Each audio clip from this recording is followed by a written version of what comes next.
you. It will attack you and kill you. So your correct response is with gazelle intensity. And believe it or not, this is in the Bible in Proverbs 6. You won't believe it, but I'll read it to you. It says, if you have surety, remember that Christian word for debt. If you have surety, if you have debt, give no sleep to your eyes, nor slumber to your eyelids. Deliver yourself like a gazelle from the hunter's hand. In the daggum Bible. I think that's awesome. Imagine what you could do if you didn't have any payments. Think about it. Anything you want. Anything you want. You go into work tomorrow and your boss starts complaining. You just turn around and walk off. Hey, dude, where are you going? Hey, I ain't got any payments. I don't need your crap anymore. I don't have any payments. Have a great day. Baby step number 3. 3 to 6 months of living expenses and savings. At this point, the only debt you have is your house. So now it will be very easy to save for the rest of your emergency fund from that $1,000 to 6 months because you've just paid off everything. Because, again, you've learned to live without that. So now just fund your emergency fund of 3 to 6 months expenses.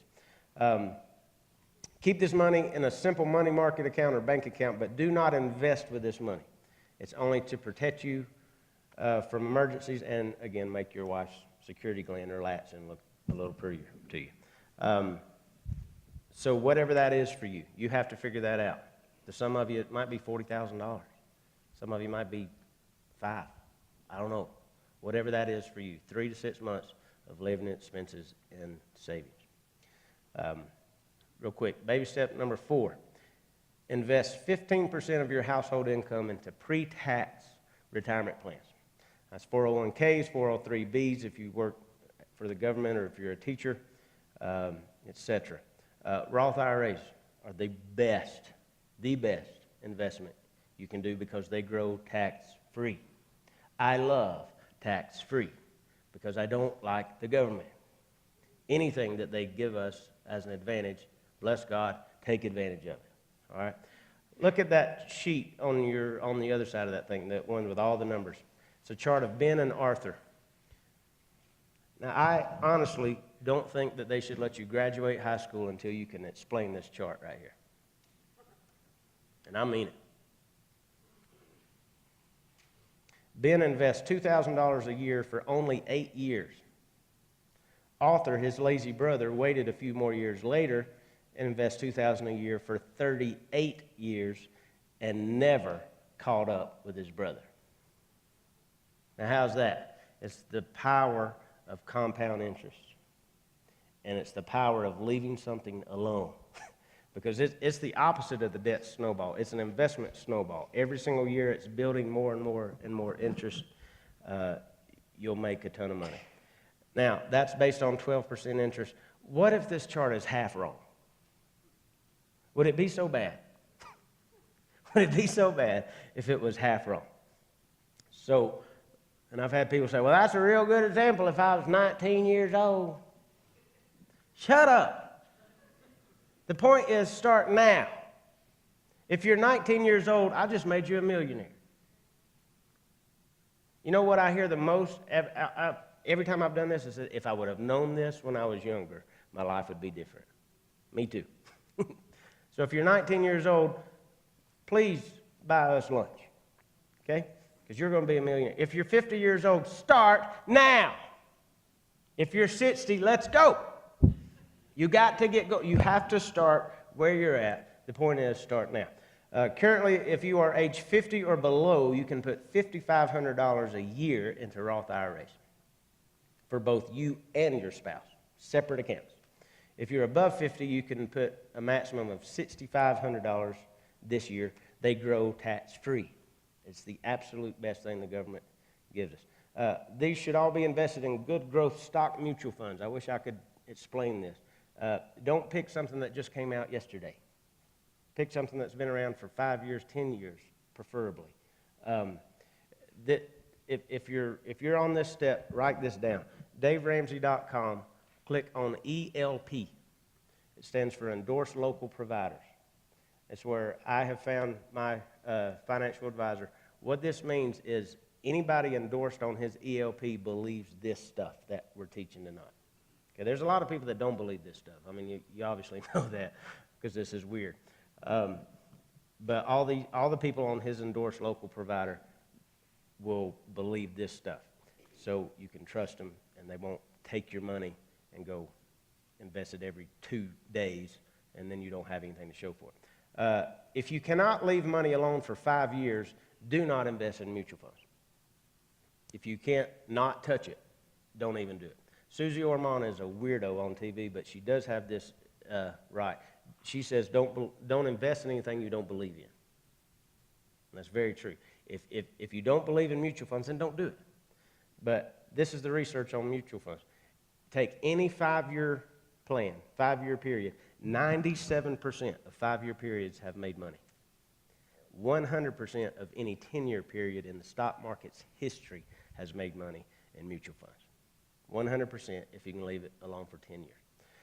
So the total saved in all retirement plans should not be more than 15% of your income at this step. In this step, you can review all of your insurance plans, something you should do every year. Life insurance, health insurance. If you're over the age of 60, you need long-term health care insurance. If your parents are alive, you need to talk to them about long-term health care insurance, because when they go into the nursing home the very next week, they have nothing. Because in 1 week, if not 2 days, they can wipe out an entire life's savings. But if you look at all your insurance plans, you can take the highest deductible possible. And yeah, that's going to hurt when you have an accident. It's going to cost you at least $1,000. But you have an emergency fund now. Plus, you don't have any payments. So you can do it. Your monthly payment will drastically go down if you take the highest deductible. Again, we don't have time to discuss all the investment options. Financial Peace University does that. And in a little bit, since I'm running late, I'll give you some stuff to read for any of the real nerds. Baby steps 5, 6, and 7 you do at the same time. At the same time. Baby step 5 is college funding. Make sure the kids are financially fit too. Now, I know this does not go with all your friends, and it hurts when those beautiful brown eyes look up at you and go, "But Daddy," and you just want to provide everything for them. I personally don't think it's my responsibility to pay for my kids' college. Now, if you want to, and you're able to, do it. But I know a lot of people that went to college because Daddy paid for everything and all they did was drink beer. I worked my tail off through college, and yes, my parents helped me. Thank you, Dad, if you're watching this. But I worked 2 or 3 part-time jobs the entire time, and a guy that hates education, actually did okay in college because I was investing in it, because I did something. That's your prerogative to do whatever you want to. But again, most people have that backwards. They'll have college fully funded, but they lose their house. That's backwards. You know, people, I pay my credit card every month, but my heat just got turned off. You're backwards in your priorities. An ESA is an education savings account. Again, it grows tax-free. It's like a Roth IRA for education purposes. Saving bonds and prepaid tuitions are pretty lousy investments. They're not a terrible thing to invest in if you want to, but they have a lousy rate of return because once your kid gets past age 12 or 13, it's really becoming too safe where you could actually put that somewhere else and grow it big time. Baby step 6, pay off your house early. Ah! You gotta be kidding me. Nobody does that. No one. Because we bought a lie. The myth is, because we believe some stupid accountant told us this lie, that it's not smart to pay off your house because then you don't get a tax advantage. How many's ever heard that? Anybody? We hear it every day. Don't pay your house off, you don't get a tax advantage. Well, let's do the math, why don't we? Let's say you have a home with a payment of around $900. I know that doesn't happen much in Denver, Colorado, but a house payment around $900 and your interest portion is $830, which is quite normal when you first start out. You have paid around $10,000 in interest that year, which creates a tax deduction, right? So if you're in the 30% tax bracket, you're paying $10,000, so you'll get $3,000 back. Let that sink in. I'm not going to pay my house off because I need that $3,000. You just paid $10,000 so you could get $3,000 back. 10, 3. So if you like that, pay your house off. Pay me a check for $10,000, and every year, I promise you, every year I'll write you a check for $3,000. Every year. Because it's a lie.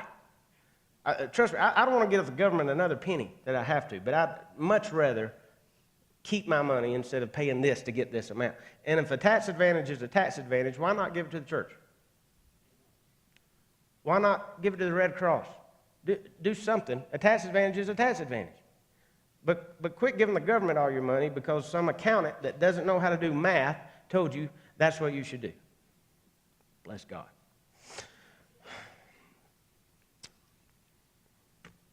I'm trying to hurry because I'm over. All right, let's move on. Last step, and I'm done.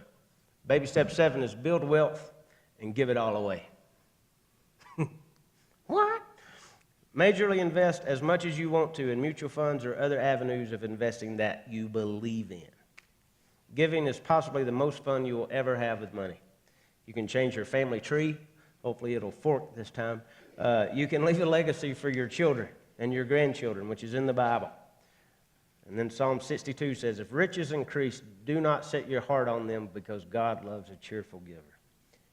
If all you do is get filthy rich and become greedy and keep all of it for yourself, you've completely missed the point of all this. It's not your money. It's God's money that we are to manage. Real quickly, we've got a few people here tonight that can help you with